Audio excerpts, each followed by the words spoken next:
Mujibur Rahman, who was a friend of mine, a great friend. Khandakar Mushtaq মাত্র ৮৩ দিন ক্ষমতায় ছিলেন। ১৯৭৫ সালের ১৫ই আগস্ট শেখ মুজিবুর রহমানকে হত্যার পর নিজেকে রাষ্ট্রপতি ঘোষণা করেন এবং হত্যাকারীদের জাতির সূর্য সন্তান বলে আখ্যা দেন। তবে খুব দ্রুতই আরেক সামরিক অভ্যুত্থানে তিনি ক্ষমতা হারান।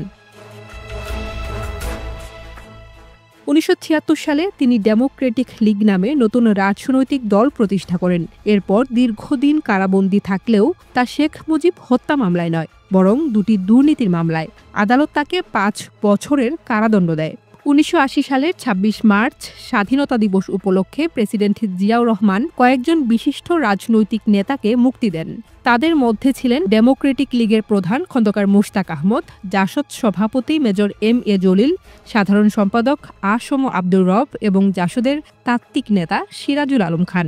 মুক্তির পর ২৩ মে বাইতুল মুকাররম প্রাঙ্গণে মুশতাকের প্রথম জনসভা অনুষ্ঠিত হয়। এই জনসভাতেই ঘটে ভয়াবহ ঘটনা। হঠাৎ জনতার ভিড়ের মধ্যে সাপ ছেড়ে দেওয়া হয়। শুরু হয় চরম বিশৃঙ্খলা। ঠিক সেই মুহূর্তেই শক্তিশালী একটি বোমা বিস্ফোরিত হয়। এতে একজন সাংবাদিক সহ ৯ জন প্রাণ হারান। মোশতাক এই হামলার জন্য সরকারকে দায়ী করেন।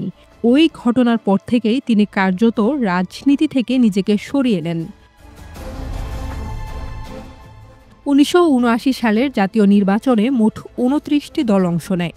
এর মধ্যে ২০টি দল কোনো আসনই পায়নি।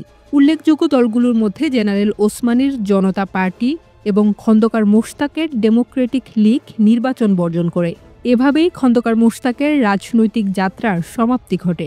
পরবর্তীতে ডেমোক্রেটিক লীগের নেতৃত্ব নেন বিএনপি নেত্রী রুমিন ফারহানার বাবা অলি আহাদ। এরশাদ বিরোধী আন্দোলনে দলটি বিএনপি নেতৃত্বাধীন ৭ দলীয় জোটে শরিক হয়। অলি আহাদের মৃত্যুর পর সাইফুদ্দিন মনি নেতৃত্ব গ্রহণ করেন। তার মৃত্যুর পর খোকন চন্দ্র দাস দলের নেতৃত্বে আছেন। ২০১২ সাল থেকে দলটি বিএনপি নেতৃত্বাধীন ২০ দলীয় জোটের শরিক ছিল।